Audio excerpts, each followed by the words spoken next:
నమస్తే and welcome to hit TV.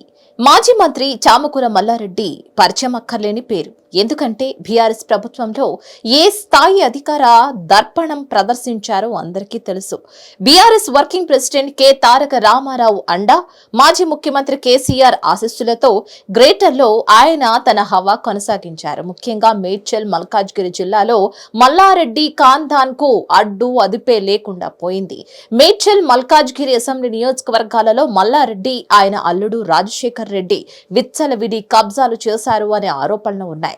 Mallareddy ముందుగా తన అనుచరుల ద్వారా ఏదైనా చెరువు పక్కన 1 ఎకరం లేదా 2 ఎకరాల భూమిని కొనుగోలు చేసి ఆ తర్వాత మెల్లిగా చెరువును కబ్జా పట్టించే పనులకు పూనుకుంటారని విమర్శలు ఉన్నాయి. అందులో భాగంగానే చెరువుల యొక్క సిఖం భూములు, ఎఫ్టీఎల్ ను ఆక్రమించి రియల్ ఎస్టేట్ వ్యాపారం, విద్యా సంస్థల నిర్వహణ వంటివి చేస్తాడనేది కాంగ్రెస్ నేతల ఆరోపణ.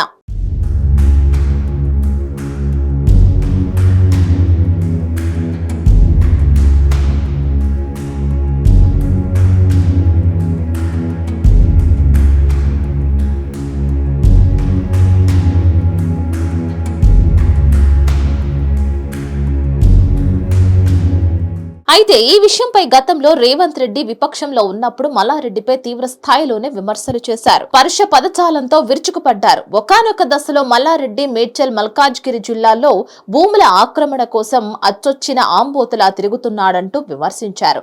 ఈ నేపథ్యంలోని మాజీ మంత్రి మల్లారెడ్డి కూడా అప్పట్లో రేవంత్ రెడ్డిపై ఘాటు పదజాలంతో విమర్శించారు. రేవంత్ రెడ్డిపై బూతు పురాణం అందుకున్నారు. అంతేగాక తొడగొట్టి సవాల్ కూడా విసిరారు. ఈ వ్యవహారమే రేవంత్ రెడ్డిని అప్పట్లో బాగా హర్ట్ చేసిందని కూడా కాంగ్రెస్ పార్టీ వర్గాలు చెబుతూ ఉంటాయి. అందులో భాగంగానే కాంగ్రెస్ అధికారంలోకి రాగానే మల్లారెడ్డి కబ్జాలపై ముఖ్యమంత్రి రేవంత్ రెడ్డి ప్రత్యేక దృష్టి పెట్టారు.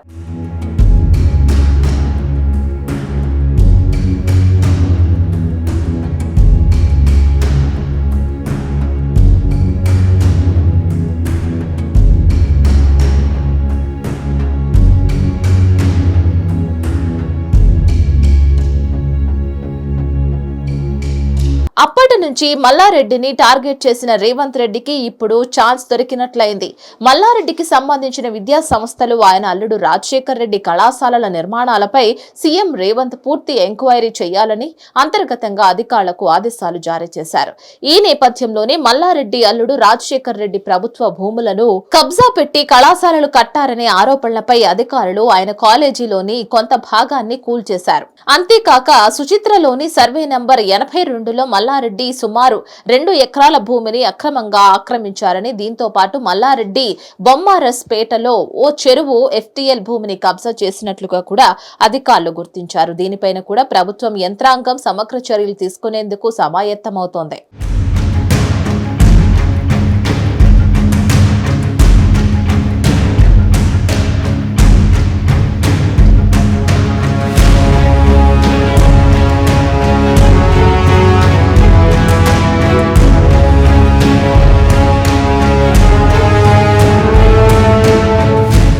అయితే బీఆర్ఎస్ సర్కార్ అధికారంలో ఉన్నప్పుడు ఆ పార్టీకి సంబంధించిన చాలా మంది నేతలపైన ఆరోపణలు వచ్చాయి.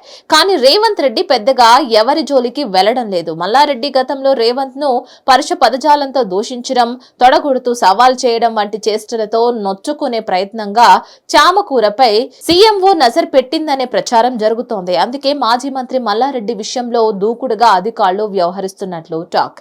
అయితే ఈ మొత్తం వ్యవహారాన్ని మల్లారెడ్డి ఏ విధంగా డిఫెండ్ చేసుకుంటారనేది మాత్రం చూడాలి. మరిన్ని అప్డేట్స్ కోసం stay tune to hit TV.